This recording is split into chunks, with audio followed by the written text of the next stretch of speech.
Good morning, good afternoon, and good evening to you, one and all. Thrill seekers, adventurers, and just plain old, crusty old farts like me. Welcome to the stream. Manly, I dropped a link in chat. If you want to click on it, you can join in the fun. Doesn't look like we have too many brothers. I don't expect them. It's kind of early on a Sunday here. There you go.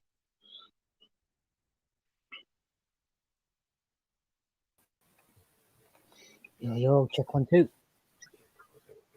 Welcome. Hey, it's a pleasure. It's a pleasure, Brandon. It's an absolute privilege to be joining you here today on such a fantastic subject. Well, recently I've had a few people ask me why I'm not living in my tent anymore. So what is that? And the answer is summer. Pretty obvious, isn't it, once you say it? Yeah. Because it got absolutely brutally hot here. And I was maybe getting in 2 or 3 hours of work a day, and then it just got too hot to do anything because I'm a fat bastard.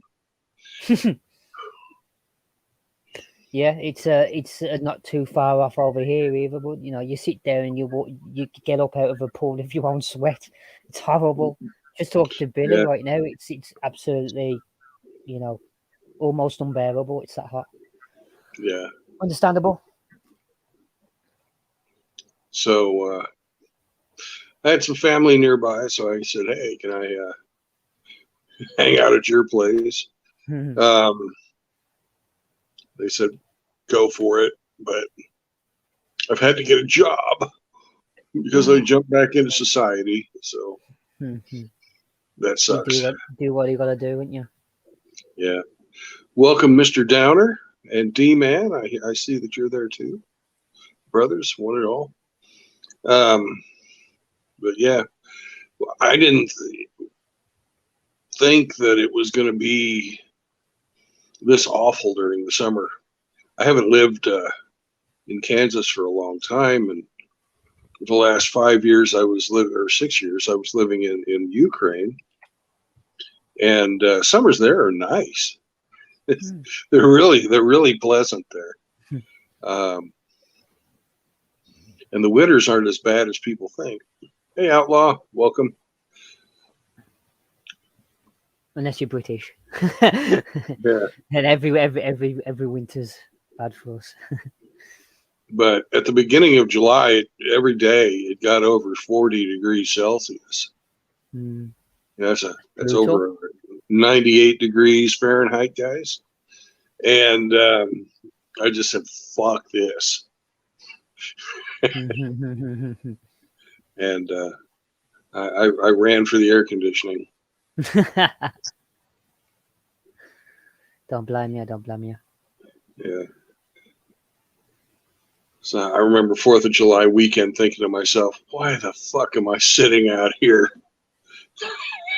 Just sitting in my tent. Baking and sweltering. Basting in your own water pouring off. I was drinking 2 gallons of water a day, and I was still thirsty all the time. Yeah.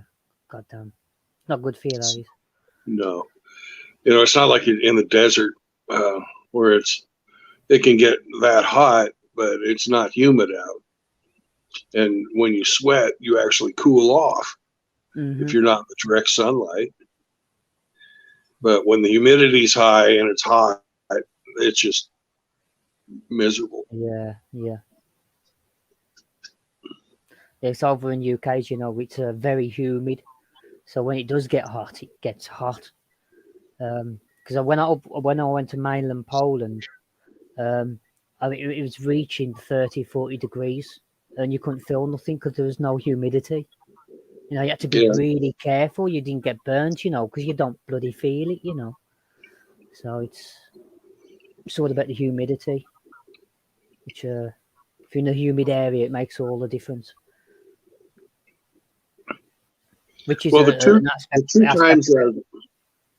The two times I've lived in the UK, it's never been during the summer. It's not too bad here. If you're used to the sun, you'd love it here. Yeah.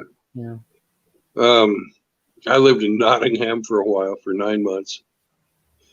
Ooh, depends where, but yeah.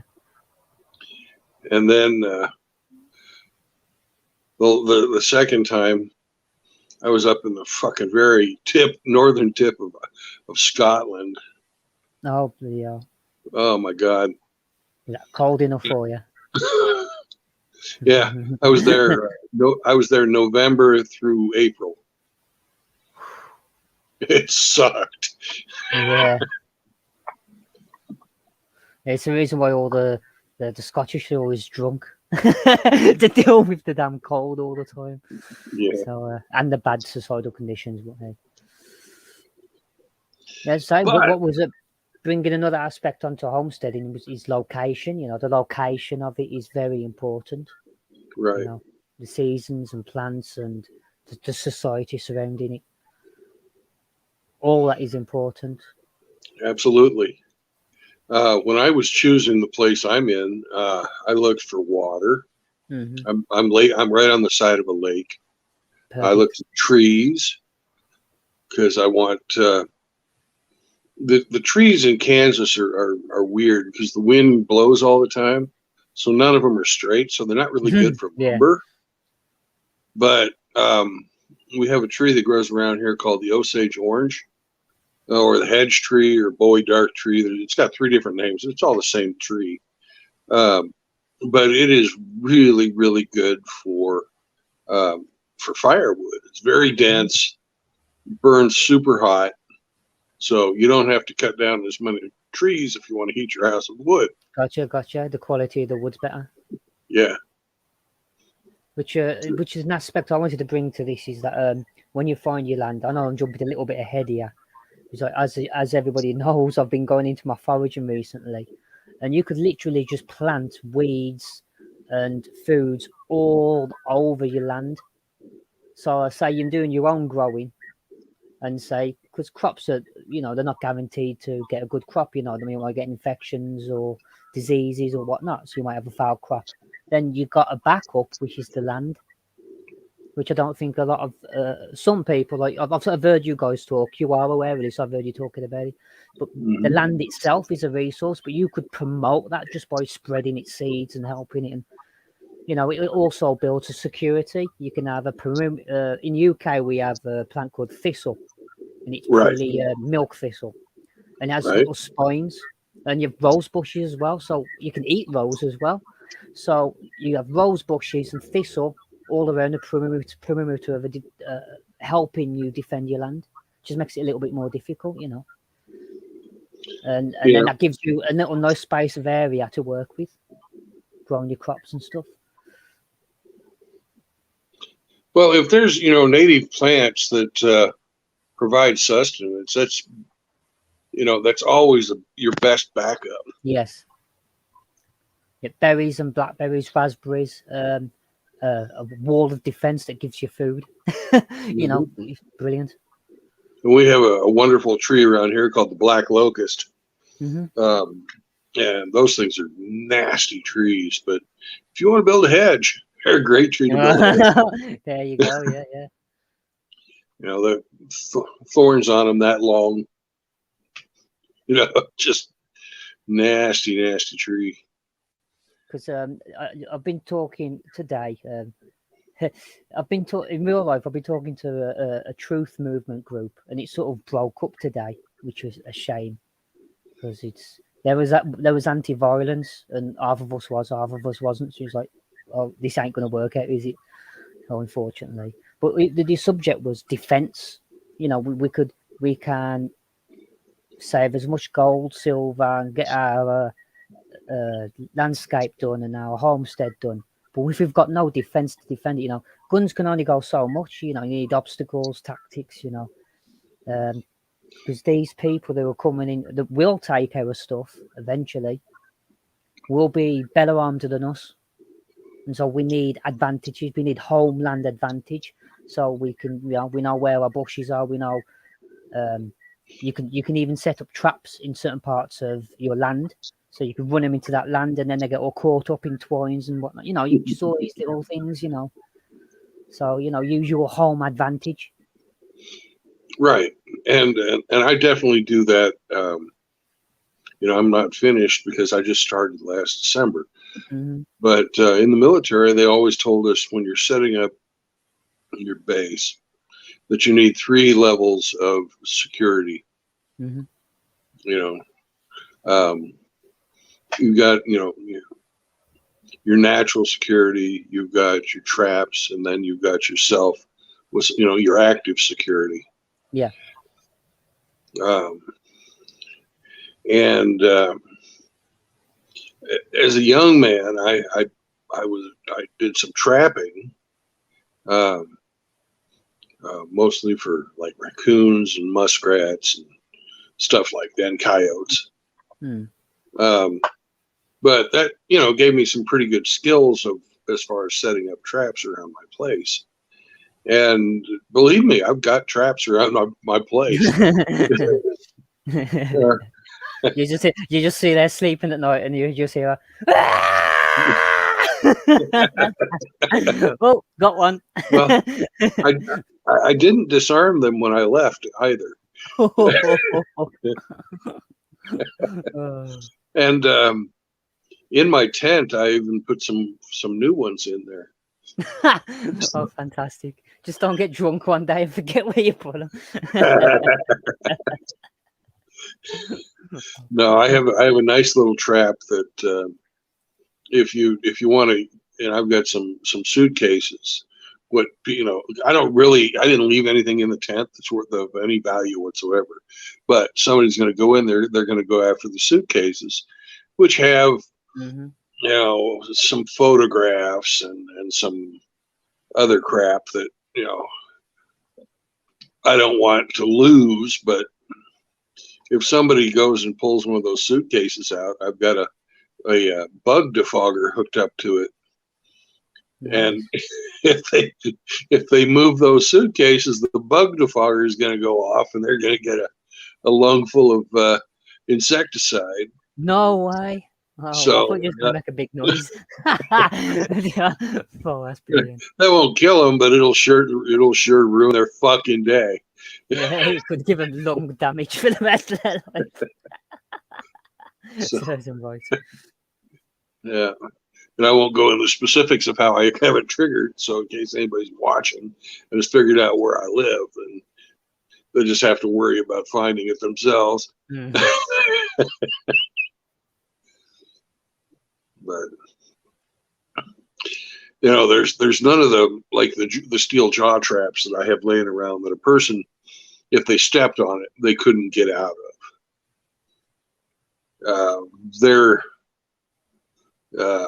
I set the trigger, the spring tension up high enough that you have to be over 120 pounds to trigger the trap, which means that the jaw strength is pretty good. But as long as, both your hands are not caught in it, a person can get out of those.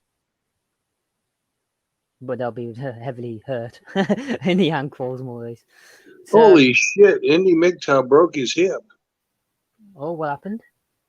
I don't know. He says, "Thanks, D-Man. Nothing too bad. Just broke my hip." Well, that sounds fucked up to me. Eat your stinging nettles, my man. Get your vitamin C in you. Drink your lemon water. Yeah. Well, or your whiskey, whatever you prefer. And Vention MGTOW was talking about permaculture. And that's another thing that you have to think about when you're setting your place up. Because not only do you have to compete with other people coming to take your stuff, you have to compete with animals wanting to eat your berries as well. Yeah. And the easiest way to make sure that your stuff is not completely eaten, because a little bit of it's going to get eaten. You cannot keep the birds away, period. Yeah, animals are animals. Yeah. they'll come. You can't keep the squirrels away. You can't keep the deer away. They will come, but if you go out and just walk around your property and keep the grass trimmed around where your berries are, you're going to have a big reduction in the amount of animals that are just hanging around because they're afraid of you. You don't even have to actively go after them. They just are naturally skittish and will run away. Yeah. Welcome to the show, Muhammad. Let's go, Brandon. Yeah. Fuck Joe Biden.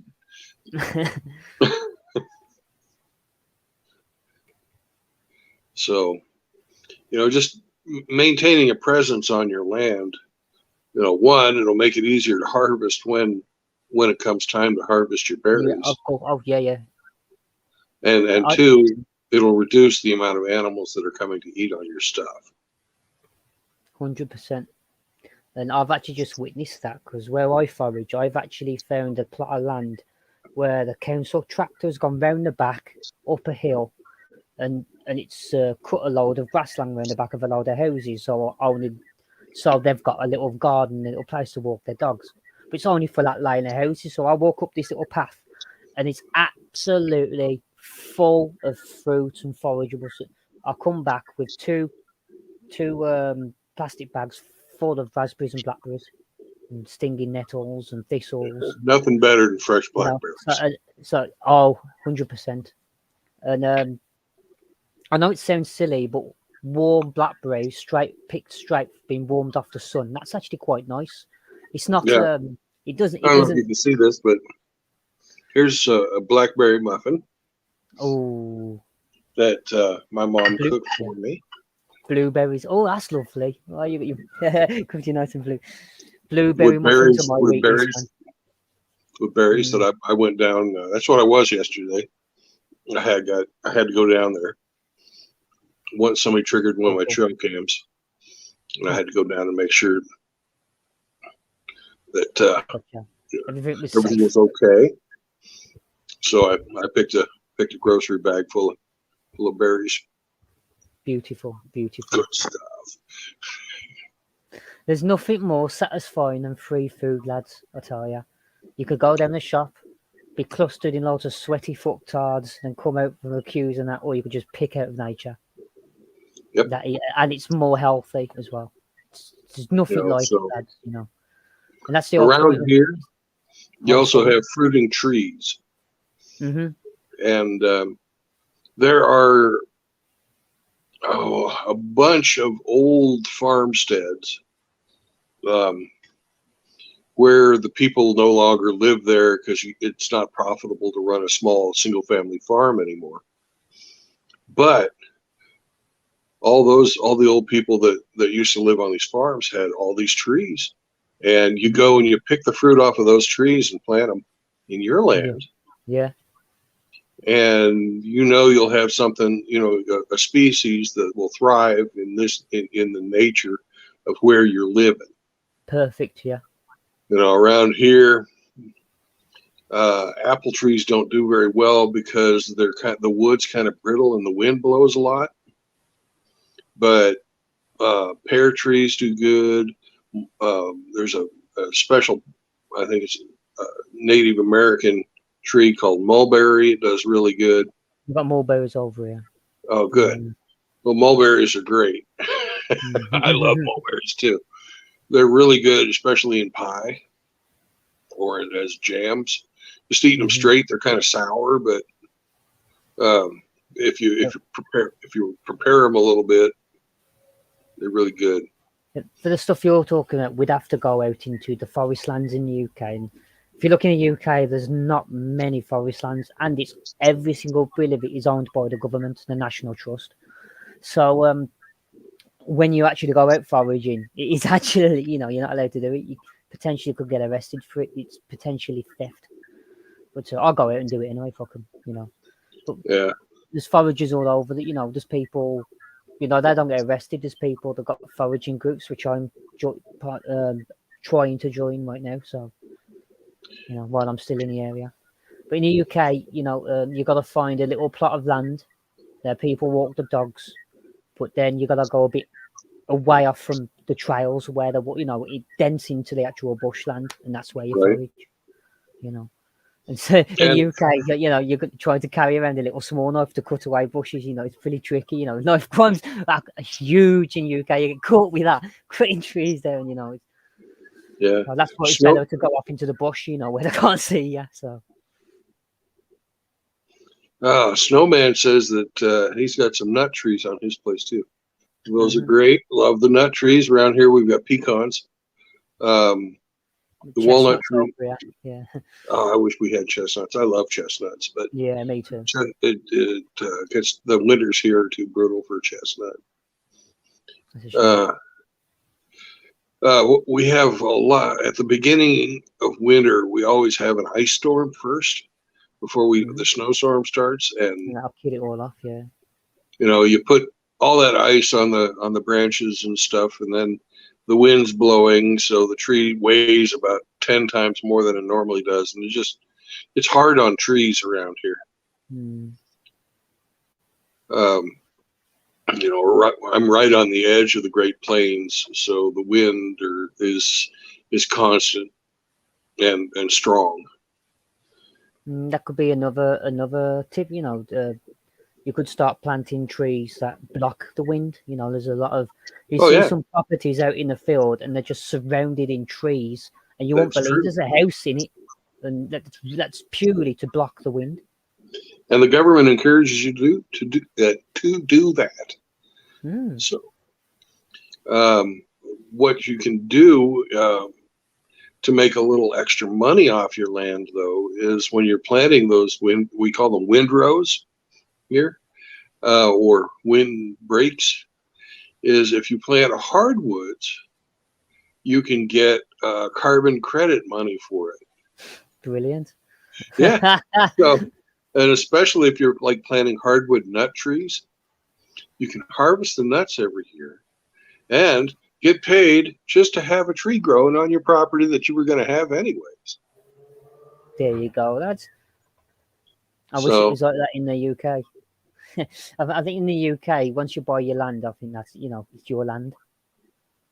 So the land's pretty cheap in the UK. It's just defending it from the state, because it's a little prison island. It doesn't matter where you settle. So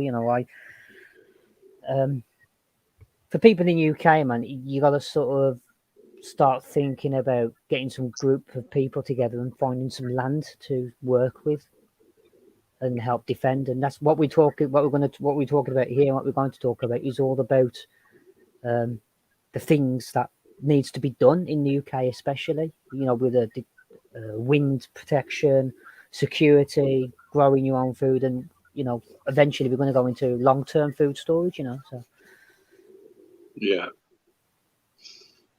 Well, you have to. The second thing after you look at the ecological part of what you're, where your homestead is going to be, you have to decide: do you want to be off the grid? And most people, the answer to that's yes. I certainly want to be off the grid, but I don't live in a zone where I have the ability to have a hydroelectric system, or the ability to completely run off of solar. But what I do have is lots of fucking wind. There you go. But the wind, even in Kansas, doesn't blow all the time at a strong enough rate to make power. So you've got to be able to judge how you can have a diversified electrical generation plan. So would you start thinking about bio oils? And Yeah. it said you could set an acre to grow some hemp. You could put that all into a bio oil. Hemp grows like nothing as well. Every 3 months, a whole crop. Yeah, and then if you grow good hemp. The cough hemp. But anyways, I'm planning on having three methods of generating electricity from where I'm living. I'm doing solar, Yeah. Mhm. wind, and steam from burning the wood. So Wood oil. yeah, wood gasification is what I'm going to Yeah, be yeah, yeah. using. Wood gasification. Sorry, yeah, yeah. Because you can hit the gasification. It's been 300 degrees, You isn't can it? Of a more. Oh, it's more, is it? Yeah. Yeah. Depending on how you get it set up, you can get almost 600 degrees out of it. Wow, that's good. And the the pyrolysis process, that's the scientific name for gasification, is very thermally intensive. And you can take the waste heat from that pyrolysis process, use that to boil water, and give you steam. And after you're done running your getting the syngas off of your pyrolysis, you can turn around and then use the syngas to run the boiler instead of the Wow. actual pyrolysis process. So you can double hit you can double hit your wood processor, and you get higher efficiency Mm. pound for pound for your burn that way. You reminded me of another tip that I found out. If any of you run any compost heaps, which you should if you're growing your own food, you should have whole stacks of compost. Run copper pipes through all of them, coils, and then what that does, that actually heats up water. You actually have warm shower. You can actually have a warm free shower. Right. Because Or you because it can heats up through. use it to warm up your Yeah, greenhouse in the yeah, wintertime, or perfect. whatever you want to do with the warm water. Hmm. That's definitely a very good idea. Um, you don't even need copper pipes. You can use regular garden hose for that, You could, yeah. as long as you seal the ends of it with silicone caulking, because the normal hand screw fittings are kind of leaky. But to get around that leaking, you just put some silicone on there. You heard it from me. Compost water. Yeah, it's a It's a real thing. thing. It's a real thing. People, yeah, And people have been having showers with it for years. You know. so all your paper, all your wood, all of your like rinds like if you peel your potatoes, the potato peels go out there. Or If you really are any into it, carcasses on your land or anything, just chuck it in the compost, and it turns into right? phosphorus for the plants. It's one thing people don't realise. Even though people have a go at bone meal because their entire compost is made out of bone meal, they're all putting compost to be a massive variety of everything, to be completely versatile. So when you put the odd bones here and there, that gives the plants phosphorus. Yeah. Vital nutrients. As long as you've got the bacteria and the bugs in there breaking everything down, you'll have, And nothing is no matter wasted. what you do. Yeah. You could put newspapers. I mean, I wouldn't advise it because of the inks and the dyes. But other than that, if you just got plain paper or something, you break it down. The bugs will break it down into compost and dirt. Yeah, and if you have animals, you put their manure in there. Some people, if you've got a composting toilet, I personally don't like to touch my own poop. So I'm not going to have a composting toilet. Understood. For me, I think with the composting as well, as in, where you plant food for yourself all over the land. You could also, I've read, and it's good for it, you could actually post a plant compost specific food plants. So you're growing them specifically just throw in the compost, and it enriches the compost, and it's food for plants. You're cannibalizing the plants in a nutshell. They're alchemizing. And Around here, the best one of those kind of plants is the sunflower. Really, any of the legumes are good for it because they're nitrogen fixing. And when you get that nitrogen fixed soil, super It soil. really helps out for a year or two. And And the another thing seeds, you got you can to eat the seeds. remember is, go ahead. So you can eat the seeds, sunflower seeds. Oh yeah, you eat sunflower seeds too, Yeah, yeah, and they're fucking pretty. yeah, You know? yeah. Beautiful, yeah. Win, win, win. No, my neighbour's got a lot of row of sunflowers all blooming right now. You know how tempting it is not just go up there and just grab a handful of seeds and just walk off, ruining the prettiness of. They are, they're beautiful. So, but you have to like segregate your compost into yearly piles. Mm-hmm. You can't just have one place that Yeah. this is my compost pile. I'll get A the lot of good people have stuff off two the different piles. bottom. Yeah, yeah. You have to, because to get your compost right, it takes about 2 years. And you've got to, in that second year, you've got to rotate it, and you've got to mix in straw with it and stuff like that. You can't just let it sit. That's another good thing you mentioned there. Is the straw. You know, grass cuttings. If you keep the grass cuttings and turn it into straw, or what do you call it? What's it called now? Mulch. Turn it into mulch for your plants. Right. And you know, that's for, because as you said, you have cold winters, so mulch will be extremely important for you, wouldn't it, for some crops? Yep. Another good thing to use for mulch is wood chips. Yes. What I heard as well, perfect mulch is pistachio shells, but obviously clean the salt off them because you don't want to salt the land. So clean your shells, clean the shells thoroughly, and apparently they're fantastic because they trap pockets of heat because of the natural shape of them. Right. And one of the hardest things to compost is leaves. Because leaves, actually, there's some trees that their leaves will retard the growth of other plants. You know, it's sort of like the tree staking out its claim. Yeah. Because it's all about resources and water. Of course, yeah. So the leaves fall, and then like if another plant tries to grow in there, it's choked out.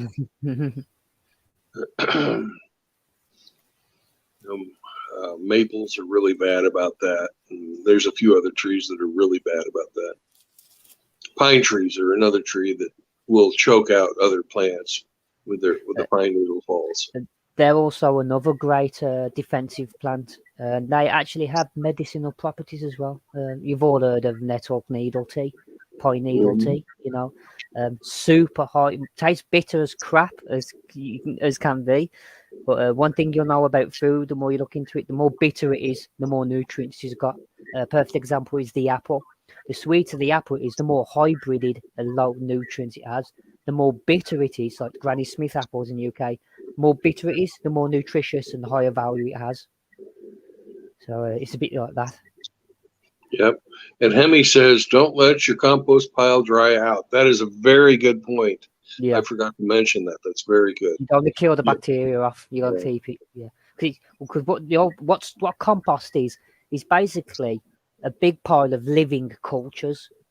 And you know, if you dry it out, you kill all the cultures. The bacteria, the microorganisms, you kill them all.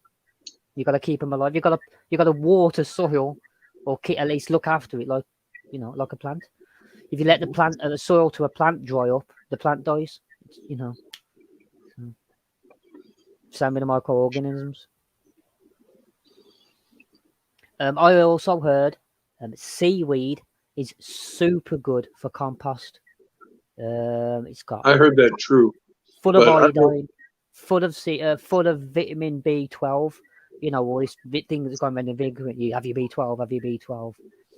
I live about as far from the ocean as you can be. No, you'd have to build a little in-house little pool pond or something when you can grow your own. Now, some people do that. They actually grow their own seaweed just to put into the compost. That's cool. I never thought of that. I know people I had one of the kids one of my cousins, I used to babysit him, and he's over 30 now. But he's got huge saltwater aquarium. Ooh. You know, over 100 fish in there. This thing is massive. I looked into that, and you know what put me off keeping fish? I was looking to aquaponics, you know, letting the fish and the plants supply themselves. But then I looked into it, I thought, why not just grow the plants normally? It's a bit slower. Fair enough, you don't have the fish, but you know how many things can go wrong with fish was unreal. I was watching this documentary on how to keep an aquaponics set up professionally. And I was thinking, all it takes is one of those things to go wrong and the entire system crashes.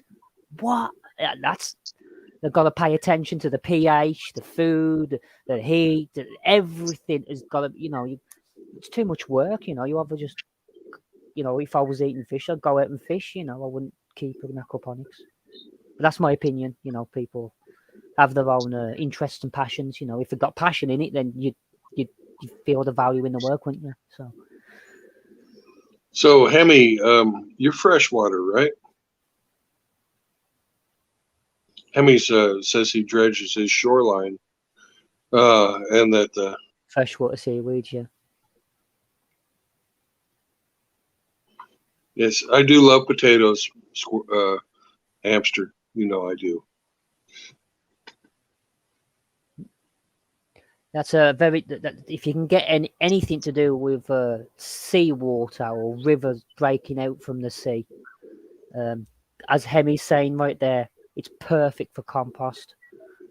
It's got all that rampacked full of iodine, which if you're living in a city and you manage to get some of that iodine-rich foods, you're laughing, because the further away from the seafronts and the rivers you are, the less iodine you'll have in your diets and in the skin. So it's very important to keep your iodine levels up, especially in the radiation world that we're living in today. Iodine is very important. Well, I'd like to welcome Angry Snowman to the show. How goes it, Brother Brandon? It's going great, man. Yeah. How about you, Amanly? Yeah, how's you, Loaded? Yeah. I'm all right, thank you. Are you? You good? Having a good talk? No, man. I enjoy the conversation you're having, man. I like talking to people about this because I'm not really knowledgeable about it. You know what I mean? I know a little bit. I've been trying to learn. Like, I feel the same. I'm winging it right here. So, well, there's some things I do know, but I've been trying to. The gardening part is something that I've been tackling and struggling with the last couple of years. You know. Well, the more you do it, the more you realize you don't know. Right. Mm-hmm. Well, see, I figured because I can grow house plants, I should be able to grow things out in the garden, and that's not the case. Yeah, right. Yeah. That's what I found out the hard way. I was growing herbs on my window ledge for years, and then I got an allotments, and then that was a complete different ball game, you know. And unfortunately, I didn't get to see the produce. I had to leave before I could see my results, which sucked ass. But there you go.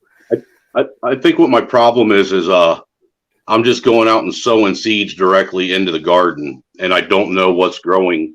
I don't know what the sprouts look like when they start. You know what I'm saying? Mm-hmm. So I'm having a hard time. What I really need to do, I think next year, is do them little sprout pods and get started. That way, I can have.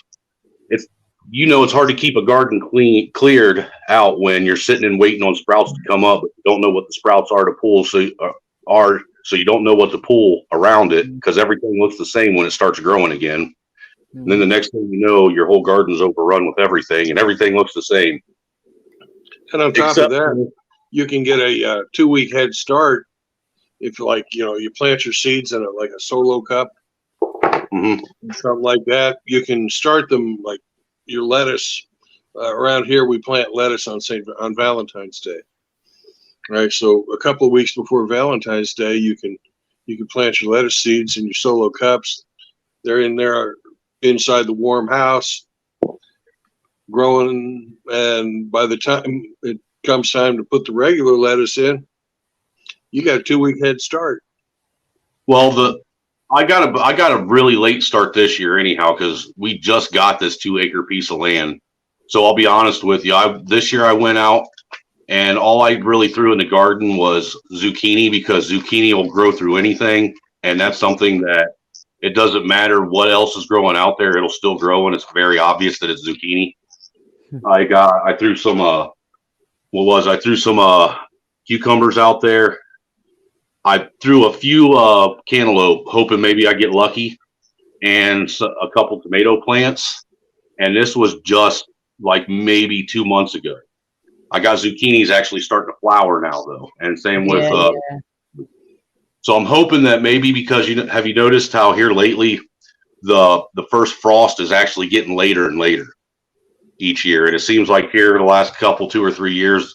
I live in Indiana, and the first frost is actually coming more closer to November now, the end of November, beginning of December, instead of when I like even 5-10 years ago, I think the first frost was more closer to like the beginning, probably the end of September, beginning of October. You know what I'm saying? Yep. So I'm hoping maybe I'll get lucky. I don't know about the cantaloupe, because I don't know how to grow it that well. And I had a buddy of mine tell me the key to cantaloupe is you got to keep it heavily watered. Yep. Same thing for zucchinis, but not as much. Right. Fortunately, we actually, I'll show you. You'll probably appreciate this, Brandon, because when I saw this out here, it reminded me of my grandma's house.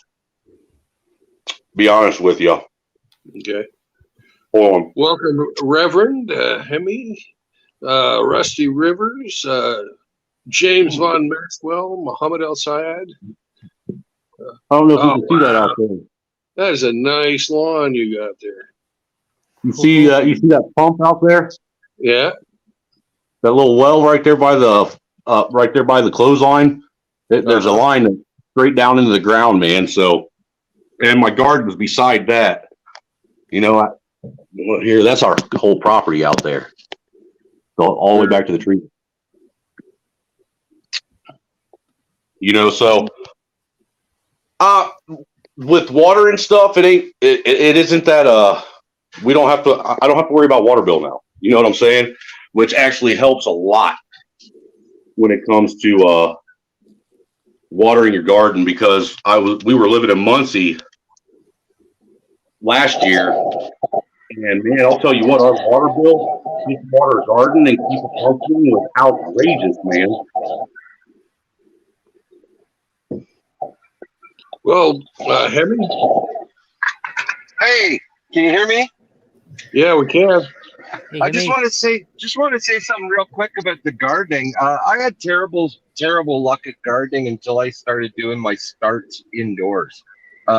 February is when you start doing everything under little fluorescent lights inside, and by the time April, May comes around, you're putting out established plants, and it's so easy now to not start something from a seed where it's so fragile. And you don't know what it is compared to the weed next to it and everything. When you put them in and they're about 8 to 10 inches tall already, it's smooth sailing. Then they just take off from there, right? Because they're already established hardy plants. I tried doing from seed right outside my garden, and if the animals don't eat the seeds, or like say, not knowing what fucks what when it's coming up, it was so much easier just to start it all in February indoors, like you said, in solo cups under lights. And by the time, like most people go to nurseries and they buy starter plants, a lot of people don't start with seeds. That's hard. It's a hard go, right? So that would be my recommendation. Start your shit inside, and by the time the planting season comes, you've just got trays and trays of these solo cups of already established plants waiting to go. And plus, you can sell those established plants too at planting time too, right? Right. People buy them for like $5 a pop. I kind of figured that was what my issue was, and like I said, this is only my second year in the garden, and I figured that's where I was going wrong, with trying to do it that way, where it just so around instead of having it started like I should have done. And I figured after this year, not of having like my lettuce failed, my broccoli failed, already. I mean, I don't even think it's out there. I had some cabbage that was out there that failed, and I was like, I'm not going to waste these seeds anymore like that. So that was the route I was actually going to go. And I was hoping that maybe if I did that, I might have more luck. Because like I said, I can grow stuff in the house. I don't have a problem growing plants. Well, great. That's the perfect way to start. Hey, Hammy, we were getting a lot of noise from you. So I'm going to unmute you again, but see if you can figure out what's going on with the noise. Yep, I'll call back later when I get to my destination, all right? Just wanted to say that. Thanks a lot. Thank you. Great comment. Great comment. To say thanks to Hemi that he mentioned nurseries. I think that's something we didn't mention earlier on, is that because I knew about this and I didn't mention it as well, is that you can actually buy trees from nurseries that are already pre-grown, and you only got to stick them in your land 2 years, poof. Rather than waiting 15, you're waiting 2, for a thing to Where do you get your seeds at? Seeds? Yeah, do you plant or do you get starts? Either you. Where did I got my seeds? I actually stole my plants. I got them from out the ground and expanded them. Well, Brandon, you're right? Yeah, I went for some of them. I did. Some of them I bought.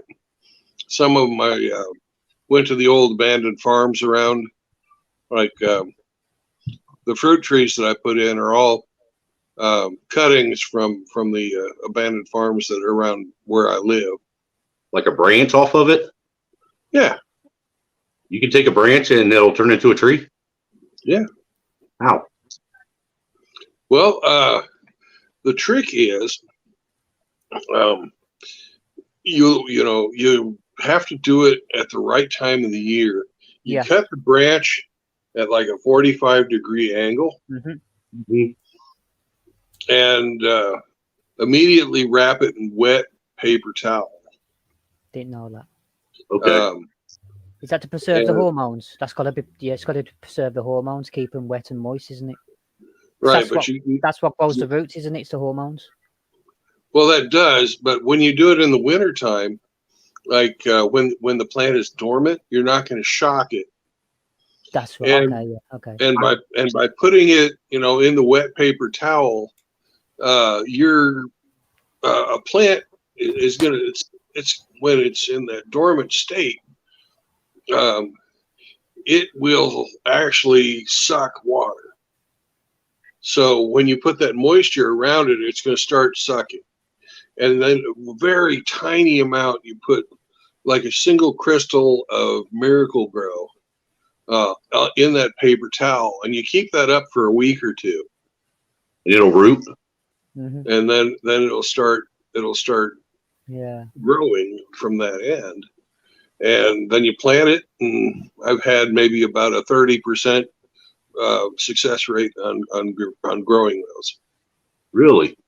Because you know what, the wintertime, that actually makes sense, because at the old house I had a small, it was like a little tiny mulberry bush that was starting to grow that somebody had out there, and I wanted to move it that way I could use that area for the vegetable garden. And when I went to cut it, I cut it at the bottom and tried to do it, but it was in the spring, late spring, early summer, and I just planted, plugged it into the ground and kept water on it.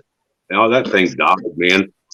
But that actually makes sense what you said, doing it in the winter time, because it's not trying to grow and stuff. If you can't find a baby plant, best, obviously the best is to find an immature plant and transplant it. But if you can't, you can definitely I'm sure I'll get better as time goes on, but like I said, I've got about maybe 1/3 of the trees that I've done that with, the cuttings on, I've had success. Yeah, because I want to actually, like that back 40 back there that you saw, I want to turn that into like an orchard, have some orange trees back there, some plum trees, a couple pear trees, apple trees, and then have like a grapevine going back there. That way I got fruit for all year long. I remember when I was a kid growing up, I lived along the Miami-Erie Canal, and if you walked up and down that, man, as a kid, there were mulberry trees like you were talking about, and those pretty much ripened, right at the end of spring, beginning of summer. For the most part, they're ripening, falling out of the tree right on the ground already. We had a couple green apple trees that were across the street from us when we grew up. There was one family that had a plum tree out in their backyard by the creek, and then down the road there was someone had a grapevine out there. Have you ever tried growing a grapevine before? Yeah, I grew grapes when I was living in Ukraine. Are they hard? I had to give that house away to my ex-wife. Are grapevines hard to maintain? Grapevines are not hard to maintain, but they're hard to get started. It's a very hardy plant once it's going.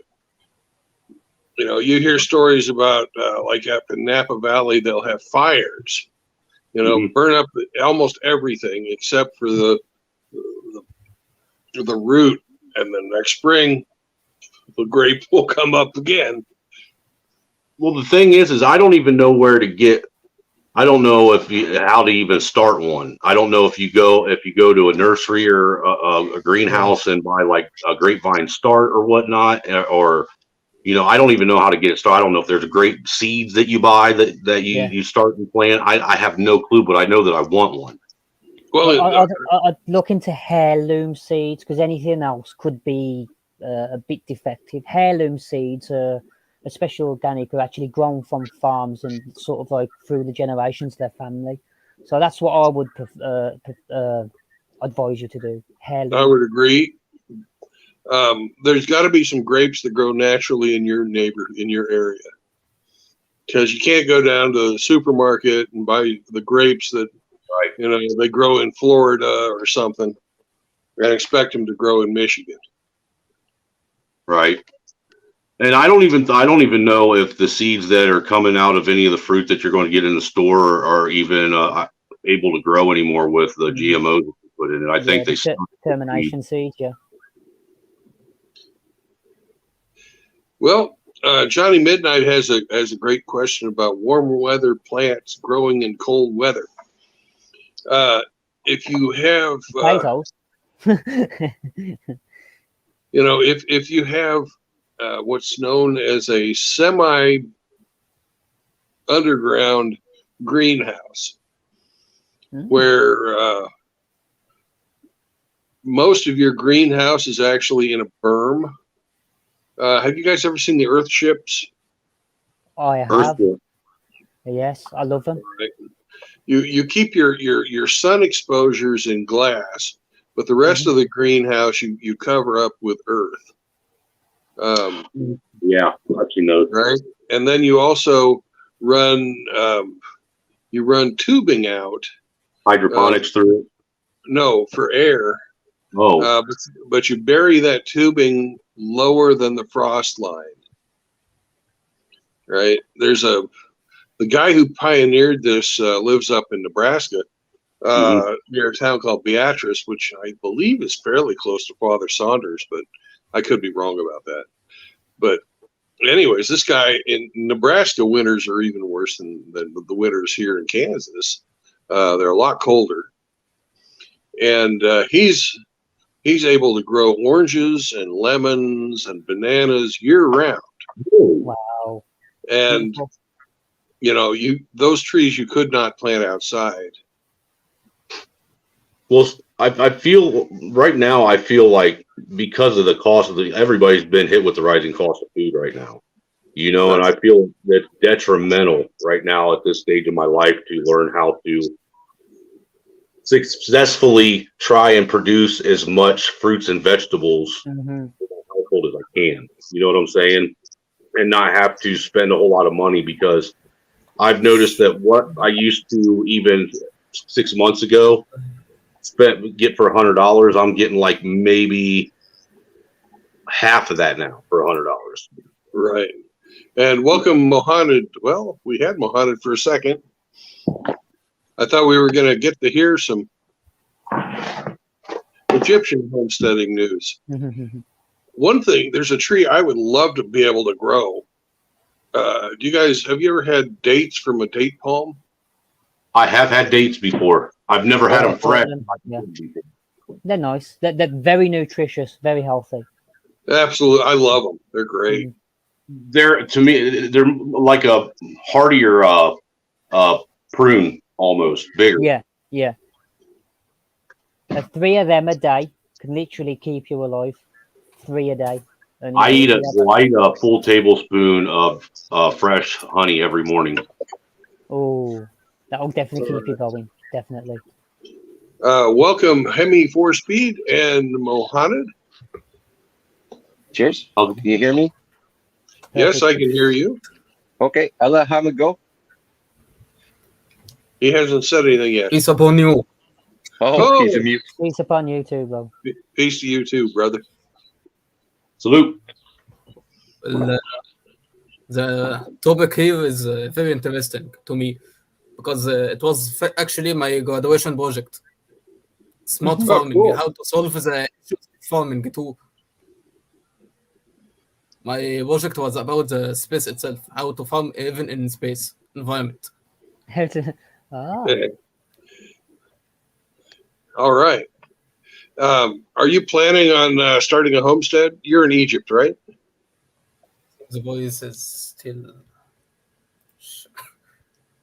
Mohammed, you're in Egypt. Is that correct? Yep. Are you planning on having a homestead in Egypt?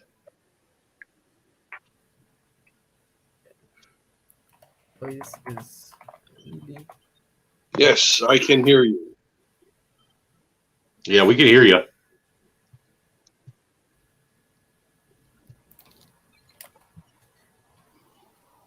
If you hear me, I barely hear you. Oh, the screen itself is dead. I'm sorry. I don't. It's got to be a problem on your end. Can everybody else hear me? Okay. Yeah, I can hear everybody. Just surprisingly, I'm okay over here. I don't know about you guys, but I've noticed that there's been a lot of problems with audio with a lot of people, especially any kind of streamer that is trying to give real kind of survival skill information and stuff on YouTube now. Like I have a whole picture and shit set up, and I know a bunch of other people do. And they're, for some reason, YouTube and StreamYard, they're just staticky and popping going on, and people cutting in and out, and volume issues. It's crazy. Well, I would love to hear what Mohammed has to say. You know, if he's done his university work on this subject, I'm sure he knows a hell of a lot more about it than we do. Right. So you might have to interpret what he's saying for me because his accent was a little thick for me I was having a hard time understanding him. Oh, okay. I lived in Saudi for a while, so I've got a pretty good ear for that kind of stuff. I also, I've lived overseas a lot of places. But you just sort of have to just relax your mind and listen without thinking of what you are going to say next, and then you can hear what people have to say better. Yeah, I've heard it called attentive listening. Yeah. All right. Welcome back, Now I Mohammed. can hear you all. Can you hear us better now? Little okay. Still Check echo. 1 2. Check 1 2. Testicles 1 2. Oh, testicles. Well, I'm going to make it a little short. Okay. I was doing it with another 11 student, same as me. We didn't know anything about it at all, but we wanted to apply the communication, remote communication, how one farmer can apply to many. Okay. So small guardian or big, you can do it solo by yourself. All you need to do is some AI programming and telephone application. That's it. I know what he's on Okay. about. Yeah. So anybody can do a small garden on the So deck. at first, by telephone application, you can control all the sensors that control all the farm, from gardening, from harvesting, from planting, seeding, everything. Robot arm and plus camera for detection by using ultraviolet rays for detecting the insects. Instead of blowing a chemical product in the farm, you simply apply just the camera to move around and detect the insect. The robot arm take it off, and the problem solved. Like that. All right. Instead of destroying the entire crop. That sounds awesome. None of us like to have, any chemicals or to use GMO stuff. So that's a great approach. Voice really bad. I'm sorry about the internet connection. I can't do anything about it. But So it's great. what he's saying is he has is technology instead of pesticides. Yep. Yeah. Okay. Well, most gardeners want to keep their gardens kind of I say barefoot. Technology is it adds expense. It needs now electricity. Now it needs money. I don't My know. entire project is less than $1,000 For this technology of cameras. You'd spend more than $1,000 on the connectivity. It was very high. You spend more than $1,000 to watch them. Link now. Okay, put it in the chat, please. Comment. So if you don't know, Mohammed, in the UK, by October this year, they're raising the prices of electricity. By January next year, we'll have a fixed price. Everybody has to pay is 3,500. So the issue is not the technology, the price of the technology, which sounds great. In my opinion, I think you can automate crop growing.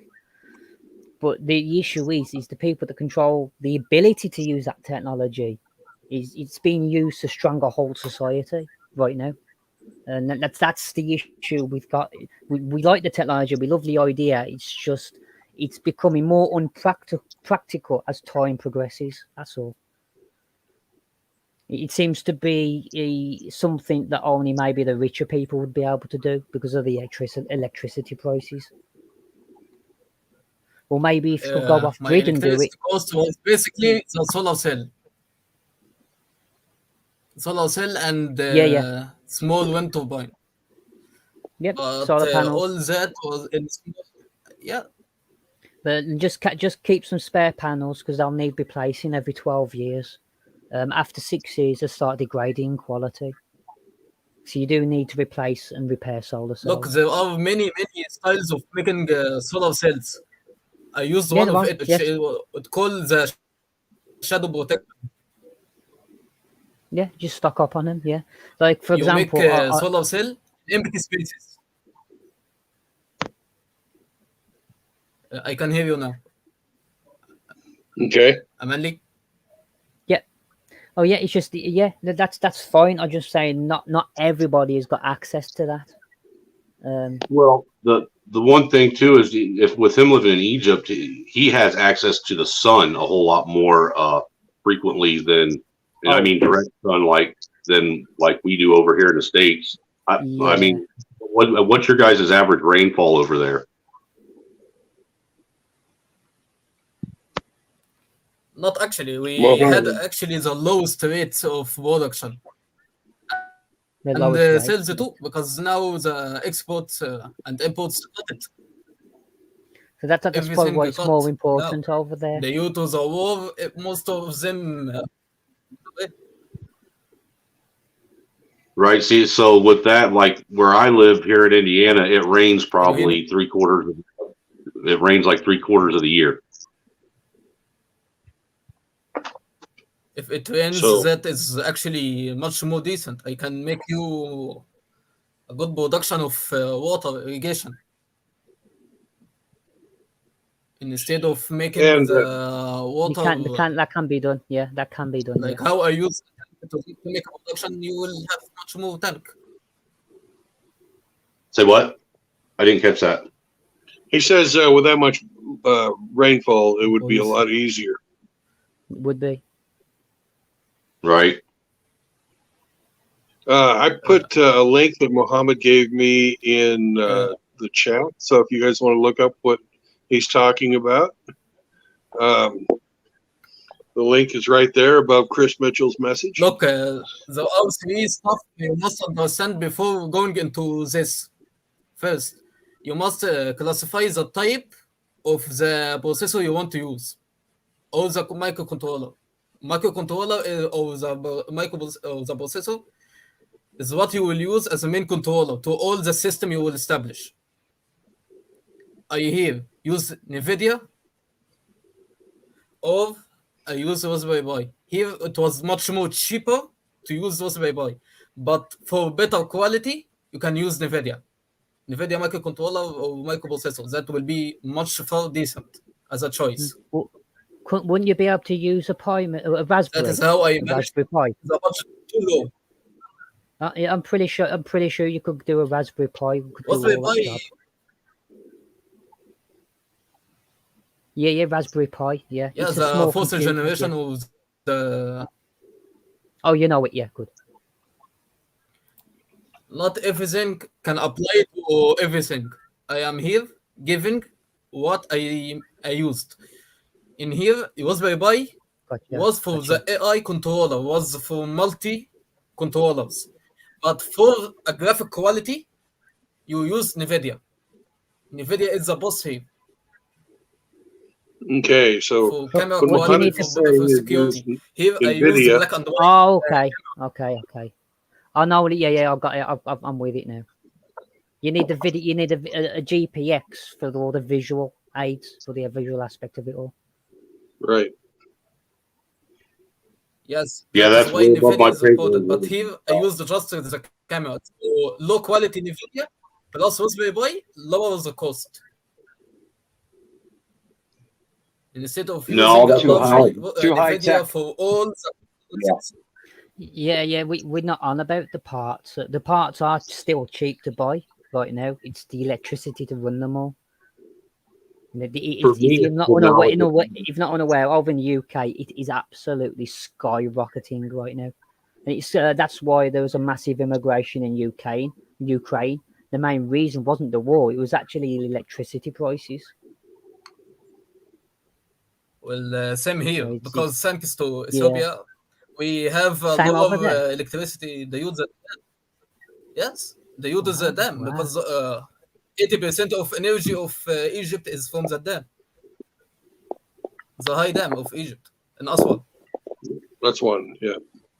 Low water, low production. That is And why we with are the moving wind, to solar cell. And actually, after discovering solar Gotcha. cell, it was much more beneficial. It gave us much more energy than we ever imagined. Then the sun, then Yes, the Europe is a dam. desert area. Yeah. Yes. So yeah. As I say, in the UK, we don't have much sun at all. We don't. This is the most sun we've probably had in about 10 years. What we've had right now. But no, exaggerating aside, we don't get much sun. You can use the other method that we are using in Alexandria, the snakes, electricity snakes. That is Electricity actually snake. a farming business. Yes. Electric eel. Yep, electric shock. But due to the rarity of electric shocks, you must make a large amount of farming to make just a small factory business. We are talking about a very large business here. From it also food source. So 2 in 1. yeah. I just imagine, being an electric eel farmer. How do you power your house? Just come down to the basement. Sweet.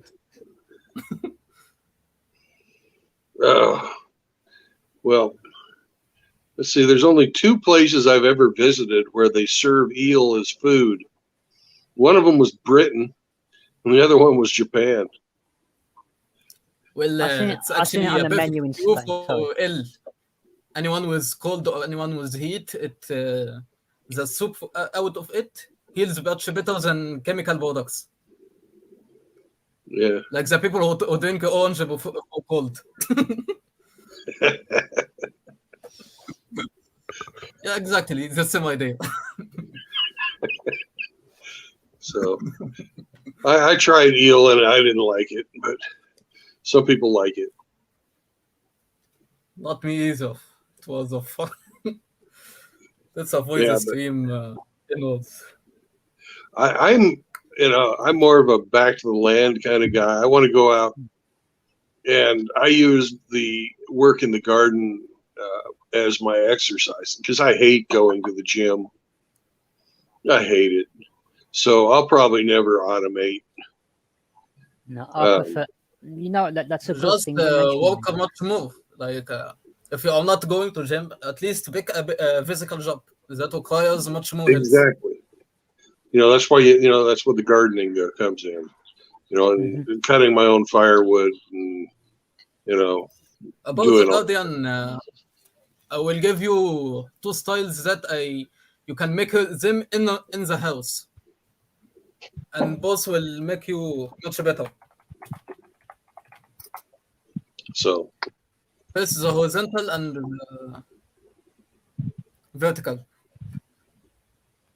Vertical, we use multi-layers, which apply it in the farm, like 3 floors, 4 floors, all them like in the height of 2 meters, can give you much more production, equal to 7 meters area coverage in 1 meter.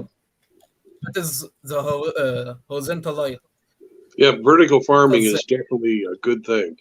Yes, I agree. Yeah, we're doing vertical. If you live in a forest like I do, and you have limited sunlight hitting the ground, you've got to go vertical on the southern facing of your house. And it has some other benefits as well. By going vertical, and if you do it in a greenhouse situation, you can get all that, you can use the plants to filter your air. Yes. We don't have a lot of pollution like they have in Cairo or in I guess you're in Alexandria, right, Mohammed? But anyways, no, Alexandria is way lower in pollution than Cairo. Cairo itself, you can see Cairo is horrible. Sky yellow. Cairo is terrible. Breathing the air in Cairo every day you're there, it's like smoking 3 packs of cigarettes. Ouch. Yep. Yep. It's freaking terrible. And that actually is a area. You look at the pyramids and then you go, get the fuck out of here. Yeah. But even Alexandria is pretty polluted. Not much. It is the area of the market area. Yeah, my favorite part of many. My favorite part of Egypt is Sharm el-Sheikh. Hey guys, I'm gonna have to hop off here because I got to go outside and get some chores done, get the grass mowed and stuff before it starts raining. Right. Snowman, thank you very much for joining. Yeah, I just want to hop up and say thanks anyhow, man. And I swear to God, I can't hear you both. Good to see you. And I want to let you know, dude, I enjoy your daily jokes, Brandon. They put a smile. I look forward to it now. That's what they're for. And I can't believe it. My parents' dog was almost twice as popular as I am. Dude, I was sitting here doing some stuff the other day, yesterday when you posted that one about your dog, and was just like sitting there playing on repeat, man. And I don't know why, but my brain kept thinking a new joke was going to pop up, but it still played like 20 times before I finally reached over and swiped the thing up. All right. But hey, you guys take care, man. Stay blessed, man, and talk to y'all later. Bye-bye. You too, bud.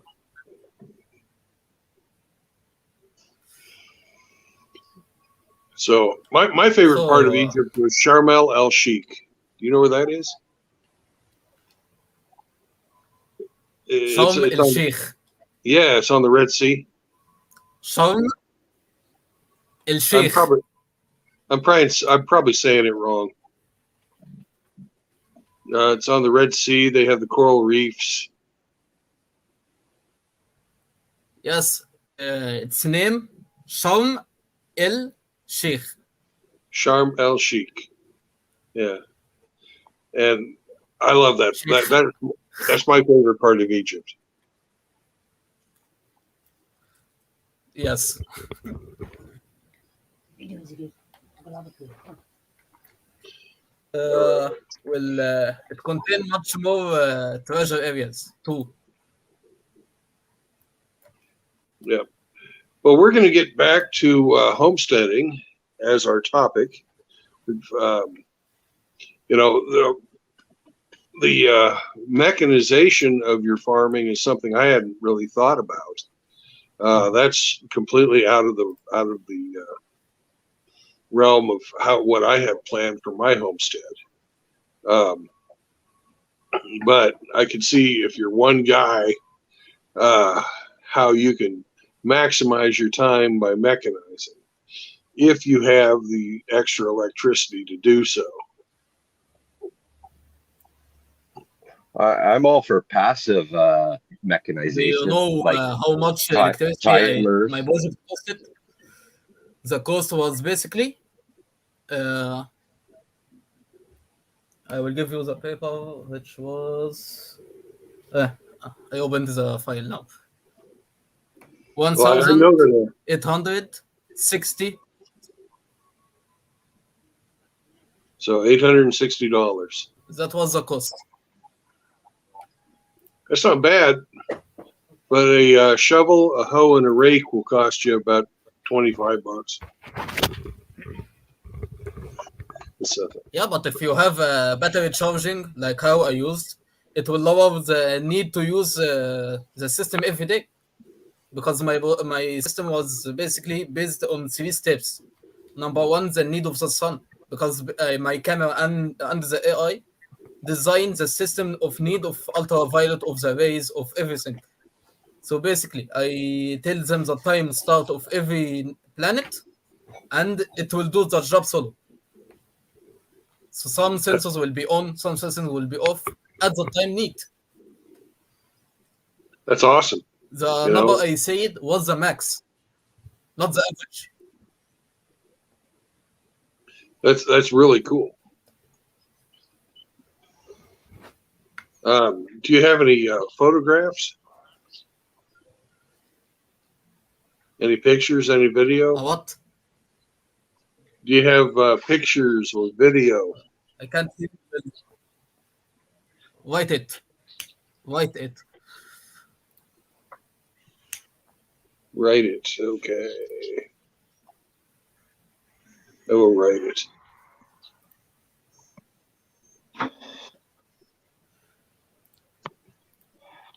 Automation has its place. Like I use timers and such, but that's about it. They're pretty passive though. They don't cost any electricity to run. Automation is good, but basically you have to face the error qualifications and quality, because simply the automation in power and the consumption, the effective area is 40% of what you are actually using, unlike the electricity. So 40% is your max. So if you are using 1000 volt, you're basically the max use that will actually benefit you is 40, which here is 40%, and here is 400. That is what you actually need. But due to the errors of pressure, power, fraction, everything, it makes it 40%. There's actually a Okay. critical challenge to make it jump to 15% more. Anyone who will make it 55% will get the Nobel Prize at once. Brilliant. Well, I look at plants as being But probably automation is good at large industry, not small ones. That is why automation is very likely in the industrial field, not in the family or civilization areas. Due to the high cost. I look at the plants and the photosynthesis process as being about the most efficient way to transmit sunlight into energy. And that's one of the reasons that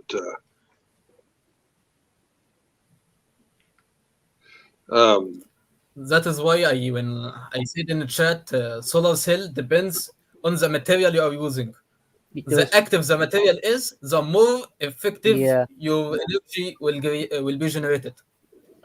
Gold. If you use copper, it'll be slower than using gold, because gold is the most connective. It depends on the materials you use. Yup. And the rarity too, because you make a mass production. Why mass production? Because it's way cheaper than making a handmade production, than making a small factory production. The only issue with mass, yes. The only issue with mass production is that then you're singling it down to some business has to take that undergoing on, and it won't be from the local people. It'll be an established business gifted that opportunity to dominate. Yeah, but if you want to go to space, if you want to go that, you hire the quality. That is this here. Unless you make it yourself, true. But you want much more stability in the future. Lower the cost, lower the maintenance. That is the equation we are, as engineer, you must solve. I prefer independence to reliance personally, but that's me. I won't want to be dependent on this technology. If you're using this technology, you might lose skills and lose what you call match fitness, and that's why footballers play friendlies to get fit to play the Premier League. If you lose touch of growing plants and this technology fails, you could possibly shoot yourself in the foot.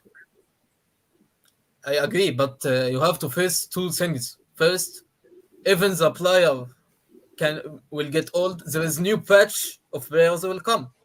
The entire technology depends on one thing, one word: IC, integrated circuits. Why is IC the core? Because IC is the one that established everything we are facing today. The problem is what you are designing. What you are designing depends on the IC itself. So if you own the IC production, if you want to make a robot, if you want to make AI, if you want to make anything, you basically become the absolute. That is why the IC production itself is very, very limited, because no one wanted to see an automation weapon, a remote control weapon. No one wants to see a drone in the sky hitting you, like how it happened in Egypt. In Egypt, drones are forbidden because simply it was used in many, many assassinations. Why? People can easily snap an IC, grab it into a car or into a flying plane, like toys, and programming it, boom, after minutes. That's it. Yep. Until today, the ones are forbidden to exist here because simply of the 3,000 deaths, lieutenants, generals killed by it. Luckily, so basically, if you wanted actual independence, you must learn the IC itself. You must learn the heart of technology. I strongly believe technology is made for evil, and it's or it's controlled by evil. No, not That's really. my personal opinion. Yes, it's personal opinion, and I respect it because I thought the same too at some point. But everyone depends on the way he sees the power. No, it's When I true. I learned agree with that.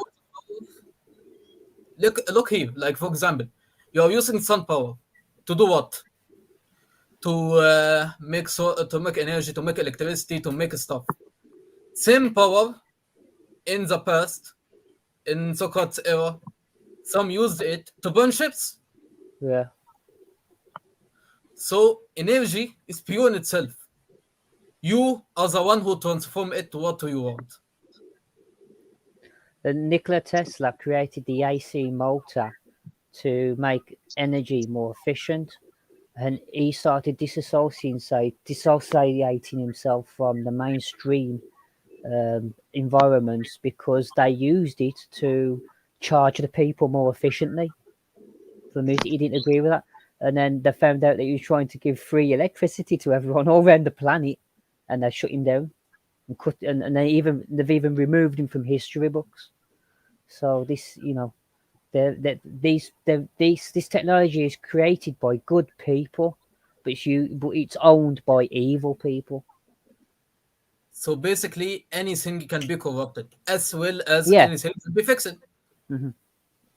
You have like here in Egypt, you are making transforming a desert to a green area. That is technology, but also technology made a nuclear weapon. Mm-hmm. So basically, technology is innocent because it's like the energy. It is something neutral. Depends on what you are using. You But want the it doesn't stop it being a real threat, because it is a real threat, especially for people in the Western culture. Technology, it's the spy culture, the face capturing system. And in UK, if you don't know, we are the most CCTV camera in the entire world, and they already announced another Trust me, not as much 300,000 as this year. Hey, say again. Yeah, I agree, but that is natural. Do you think mine are like prophets? They are the fowls. Well, anything can be abused. Mm-hmm. Exactly. The back to the land And movement. If you take that to its extreme, you're going to wind up with another Cambodia. I agree, and it happens. But Because now, that's what happened in Cambodia. They said we'll have no more educated people. Everybody go back to the farm. And 3 million people were killed in a year. same reminds me in the past when another king ruled Egypt. He basically take the entire Ministry of Education and closed it. He said no education because he was treated bad at his education because he was stupid. Not everybody's born to be a farmer. That's a fact. Yeah. So, Yep, exactly. And not everyone had the right to access to everything. mm-hmm. Because with every access is power, and every power comes with responsibility. That is why I the wrong people have already got that one. Yeah, the wrong people. Yeah, Spider-Man got that one right. Let's have a look. Well, Stan Lee took it from a cafe when he was in meeting. That was a joke too.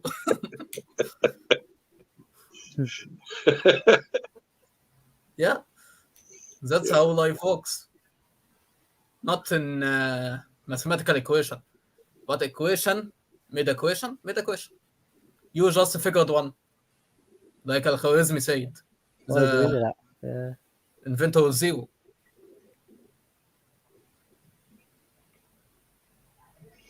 So basically, philosophy also mixed it out with technology, because everything you made it based on a way of thinking. So every knowledge in the world mix it together, shape something. Technology is one of them, but that doesn't mean technology is bad or technology is good. Technology is technology. You're the one who used it. I'll tell you what, brother. Like, say for example, I got one of these automated things, and I had a garden, as soon as the system crashes in this country, my house will be the first place that would be raided. Well, It will be all that one thing technology. I've got- I'm having that. One thing I've got to say is if you're going to homestead, you've got to be able to fix, maintain, and repair every system that you have running at your place. Sorry about that, lads. No worries, no worries. So if you're going to use technology, you know, like Mohammed said, you have to understand it, you have to learn it and know it. And You know, protect it. Yeah, Using but something without a knowledge of it is basically committing suicide. Because what is the right. difference between a blind soldier and sheep? And like Riggs, he's got to learn how to make waffles on his own. You know, so you know those robots that go around cleaning the floors. Could you attach a shotgun to it, and if it sees some human shape, shoot it, and then maybe you could implement it then.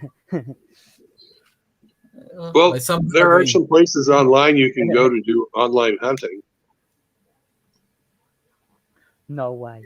Yeah, VR set and shit. you can shoot wild pigs in Texas over a video link. No fucking way. Man. And they will send you your pig once you're done. You know, they'll send it to the whatchamacallit. They'll send it to the butcher and then send you your cut up pig after you're done. Because down in Texas, the wild pigs are a nuisance. They go and just tear up the land. So that's what farmers originally used to have pigs for. To stop them cutting the lawns all the time. They have pigs to eat all the grass. But anyways, back to the technology part. It doesn't matter what the technology is that you're putting into your homestead. If you can't fix it, you shouldn't have it.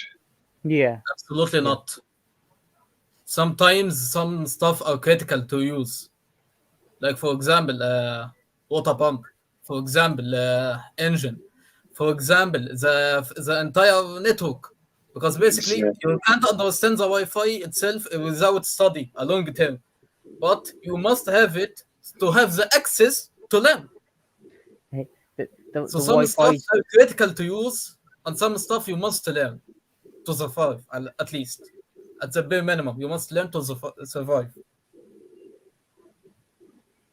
So, I know can be hacked very easily. Very easily. Wi-Fi is one of the easiest things to hack. All you need is a Linux Raspberry Pi. Boom. Yes, but can you design an entire Wi-Fi by yourself if the device in yours got burned out? I wouldn't want a Wi-Fi. I'd do it manually, personally. I couldn't do it Wi-Fi, but I could do a ham radio. I mean, I like everything you're saying if we're living in an ideal world, but we're not, and that's the only problem. I'd love to take everything you're saying, Mohammed, and apply it to the real world, but it's going to be used against us because it's just the world we live in, I agree with you. That is why I didn't say much about the world itself. I said about the situation. Yeah. The situation, you must solve the problem. But the world is not perfect, and the first example is my fucking. If you had virtual, as you said, I've heard if you had one state in Africa having the virtual farms and it was all automated. What they're called now, virtual gardens. I can't remember in Africa. One state could feed the entire world, as it is right now. One state in Africa. One state. If you filled one state in Africa full of these virtual food, these digital food farms, you could feed the entire world. Why do you want that itself? That is the question. Why? So people don't starve. Why? Because simply I don't want that. Because if you give everyone the choice, everyone will pick the good and leave the bad. Then who the one will control everyone. That is why nothing will be applied except in papers. Well, to start a rebellion, first you need healthy people. It would start with having a healthier diet. That is why everybody, issues. the good healthy plate all around the world. You know, imagine all the poor people that have been through the works, all the knowledge and everything and experience. Imagine giving them a house and a healthy meal. That would start a rebellion because of all the knowledge and everything they know. And then they're them in a place of being able. They're not worrying Rebellion about will getting happen change only off the streets because of anymore. freedom. Rebellion, if you want to repel anyone, if you want to make a revolution, all you had to do is imprison someone. Everyone love. That's it. But if you want people who live in a safe town with everything they had, and you just told them to stay at home, to repel? Absolutely not. Everything depends on the situation. I solve a situation. I don't solve the world. That is why when chemical engineers came, people were saying, "You are poisoning people. You are doing that." Bitch, I am solving the hunger. If you have a better solution, come. Not don't talk to me. That is how it works. Have you heard of the World Economic Forum? Yeah, many stuff will happen. Mm-hmm. For example, medicine. It's a global effort. Who made the revolution of medicine? An engineer. We're entering a new age of humanity we've never entered ever in our entire existence. Global communication and global control. There's never ever been global control ever, and it's being close to being achieved right now. They're on the pinnacle of doing it. We're in All an the era more we've never been. reason to grow your own food.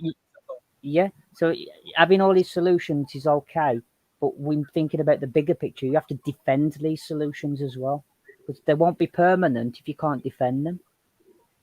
At same ancient eras that you are talking about and compare it to the new one, remember people were traveling without paying taxes, without paying a visa, without paying passport, without paying anything. You can literally open 3 floors in your house and no one will tell you what you are doing. Well, let's get back to homesteading, guys. Don't know about that in UK. They'll noose you in the UK. Right. One of the reasons I like homesteading is because there are a bunch of problems in the world that there's nothing I can do about it. But on my homestead, I control everything. Mm-hmm. And that's a good place to be. It also fits my stoic belief system. So if you guys will, try and focus on what you can do as an individual versus, these big corporations and all that, that'd be great. Yeah. Okay. Yeah. Well, I'd like to enter the kind of the long-term food preservation and survival foods. I think that's a nice, say if you had a bad crop, you could have a big batch of these survival foods to tie you over until your next crop's finished. And I come across one which was a sailor's food. For you pirates over there, and you go to yar. These hardtacks was a seafood. It was used for long-term traveling and traversing long-term distances, and it basically. Say again. Long-term traveling, you're saying? Long-term traveling, yeah, because these tacks can last up to 4 years plus, and all it is flour, salt, and water, and all you need to apply. You need to cook them and have them prepped first. You can't just make it. If you're already in the problem, you'll need to be able to cook it into a hardtack. So that's easy enough if you know how to make fire. What about the chickens that the sailors used to have in the ships?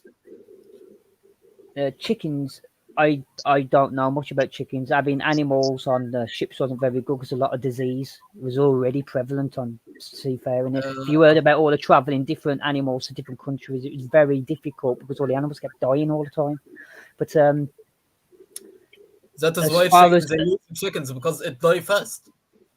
So you well, can eat it and it can reproduce and replace rapidly. That is why they use it. that's the chicken is not a survival food. No, it is Hardtack the best is, survivor food. Do you but know how many chickens to the person in the past compared to today? no, In I the don't. medieval age, it was for every 80,000 person a chicken, as they called it. Today, for every 400 people, a chicken. Why it was a mass production? Because simply the revolution of technology and at the medieval age was necessary to make a long-term trips. So everyone wanted to make a journey in the sea, want to make a journey Uh, to stuff. So Talking they about used chickens because chickens feed on fish, feed on proteins, so they don't need much of grass, much of planets to restore to feed the animal. yeah, and All you have to do is that's why they got scurvy because they ate the chicken that ate the fish. But yeah, lack of vitamin C. This is where the hardtack comes in. If you just had soup, they used to dip it in coffee as well to keep them energized. All you need is water. You dip the hardtack in water, and it's activated, and you can eat it. And it's a survival food. And I'd say they used to keep it, and it used to last 4 years plus. It doesn't taste nice. It's very bland. It's survival food. And the other version of it is pemmican. If you heard of pemmican, it's the meat version of it. I don't know how to make that, but I think that's pretty much the same: flour, salt, meat, dried, dehydrated meat, and it lasts about the same time. It's the meat version of the survival food. But hardtack was widely used for a long time, and they used to mix it in with hemp seed as well. They used to make the flour out of hemp seeds, because hemp was a massive thing that time. They used to use used it for plastics, rope, clothes. In the UK at that medieval time, it was law for lords to have hemp, dedicate 13% of their land, their slaves, to grow hemp. It was that important to the economy. Well, everything is critical according to the culture. That is something we must admit. Yeah. Well, there's other ways of, if you're not going to be traveling on ship, definitely chickens are a great animal to have at your homestead. Because not only are they good eating, but you get eggs, and they are the best little bug killers in the world. Chickens love hunting bugs. Where I live, we have these parasites called ticks, and they get on you and suck your blood. The bastards, yeah. But chickens, a tick, they just, a tick's not safe around a chicken. They love it. And, there's other animals that you're going to want to have on your homestead as well. Goats are great. Mm-hmm. They don't eat the roots of the plants. And sheep are okay. You can make clothes out of them. Sheep are kind of stupid. Yeah. They're stupid. Basically, a sheep can eat anything. So a sheep can eat anything, but a sheep will also eat down and eat the roots of a plant. So whereas a goat, he'll come through and he'll eat the plant down to the roots, but the roots are still alive and the grass will grow again. Whereas, a sheep, if it'll just eat everything, and there'll be nothing left but bare dirt when they're done. I'd still have a handful of them because you need something to make clothes. You can get cotton out. If you mix it with a few plants that you grow, you can make your clothes. Yeah, clothes is a very critical issue because your clothes will need maintenance. So basically, you must replace the old clothes with a new one to make everything efficient. Mm-hmm. If I was going to have an animal for fibers, I would do a llama. A llama. Right. Llamas are smarter. You can train them to carry stuff. I've heard bisons are good because they're good for carrying. And very soft. Bison? Bisons. But they're hard. They're really the most wildest kind of animals you can keep, is it? The bison. bisons wake up in the morning angry, and then when the sun comes up, they get mean. Oh no, I got that off a bison farmer. He says, "Oh, the wool's great, and there's little maintenance, but they're just very wild." Yeah, it's very little maintenance because they don't want to be around you. They don't want you around them. You know, you hear about people going to the national parks like at Yellowstone. Every year, there's 3 or 4 people that get killed trying to get photographs with the bison. More people die in Yellowstone from bison than from bears. No, oh, fucking hell. No. Bison and bears. Death by bison. In Europe. You know, so you can keep. I'm not going to raise bison. No way.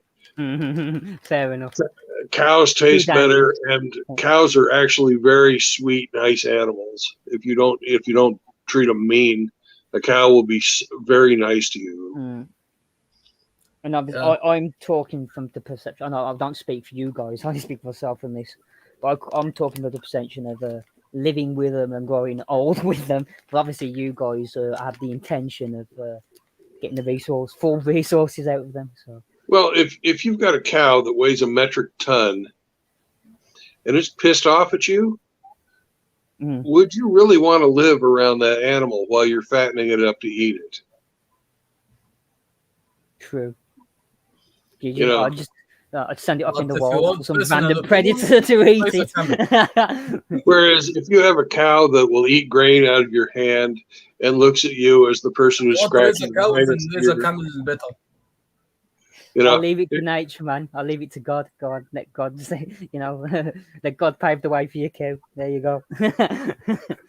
And a happy animal will taste better than an animal that's like constantly under stress. Yeah, cortisone. Yeah, that's the biggest problem with meat production today is because it's a satanic bloodletting ritual. You know, they hang them up upside down. They live a life of fear and let's focus and they've got all those chemicals and all that fear and adrenaline and the hormones running through them. By the time it comes to your plate, you're just eating a pile of hormone soup. You know. Yeah. And the milk tastes better, the meat tastes better when your animals are not under stress. So if you're gonna have animals, you've got to have a calm personality. You can't. No matter, they'll piss you off. I guarantee it. They will piss you off because they're stupid. And they will do things that will fuck up other things that you've been working on. But you can't take it out on the animal. You just got to make it so they can't get where they can cause harm to other stuff. Don't complain once about your new blueberry plant, as it's just fruited. You just waited 9 months for it to grow, and they've just ate the bucket. Well, yeah. And then I have to worry about around here. We've got bears, but I don't think I've got any bear living close to me. But we do have bobcats, and I put up a video a few months ago about the bobcats at my place. And there's one animal you can get that will protect your other animals, and you can't really eat it, but it'll protect even better than a dog, and that's a donkey. People don't give donkeys enough credit. But donkeys are badass. Not in Egypt. It is still till today used. Yeah, they're used really badly in Egypt. Really it is used quite widely here because simply the most cheapest transportation. Because simply you need to feed it. What are you feeding it? Simple grass in the street, grass in the walking. Any place, it will eat and will go with you. No problem. Yep. Donkeys are great. You're absolutely right. You can use them for transportation. And they're wonderful at gardening. Sometimes the best friend to talk with when you have a problem. Now, one thing donkeys don't like are any kind of dogs at all. So if you get a dog, not really. If you get a dog, you have to introduce it to the donkey very carefully Well, personally, not really. Not never happened once. I saw such a situation. Sometimes they fear cats too. They are just too sensitive.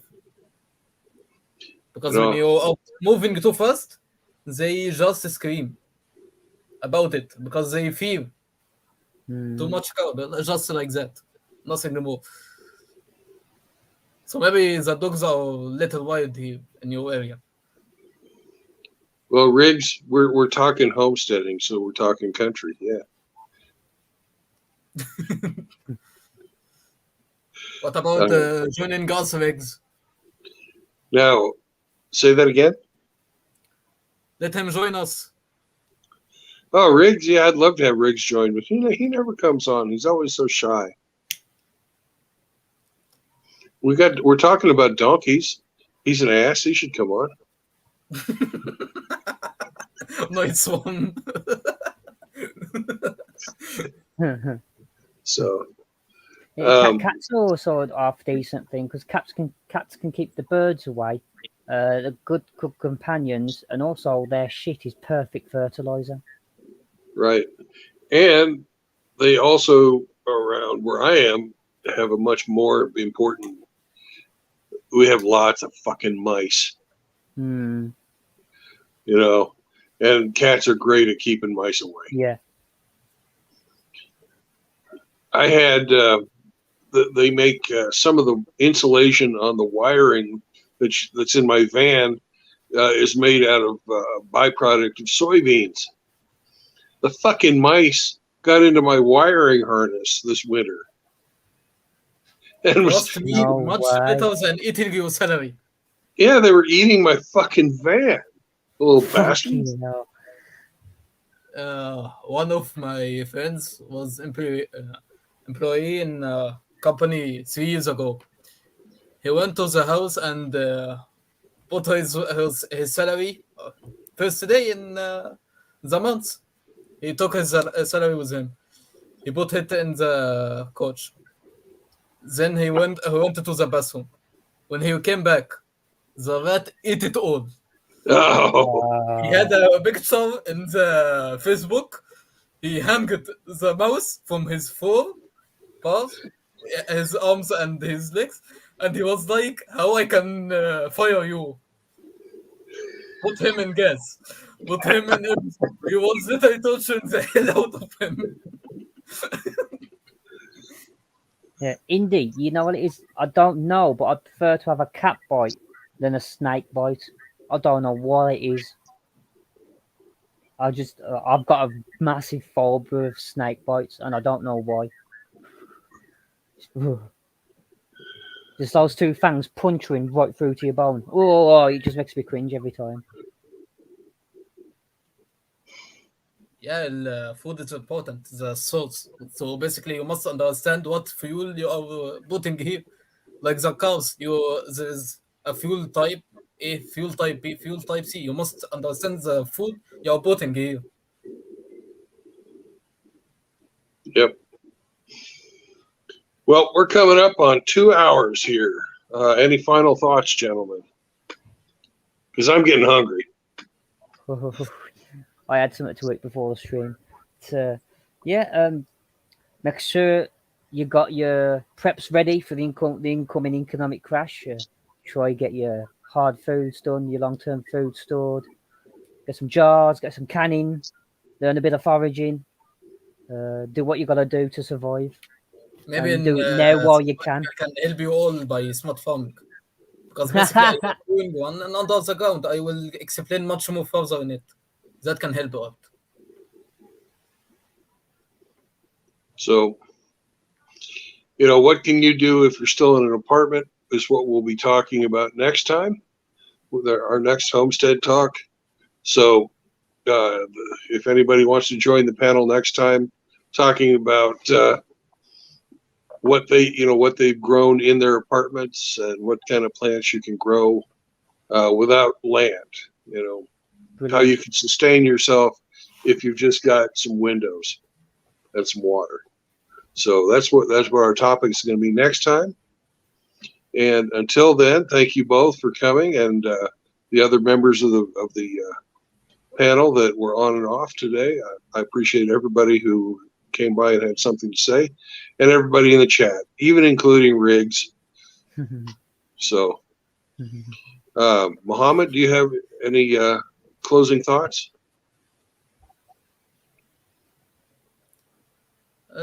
Nothing really. We just hope that next time will be the same time as today, so I can talk with you all. Okay. Because you make it in 2 a.m. in my country. Right.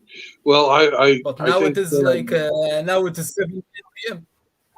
Yeah, this is a doable time for me, and I just read Riggs's comment. Anyways, so if everybody else wants to join in next Sunday, sounds great.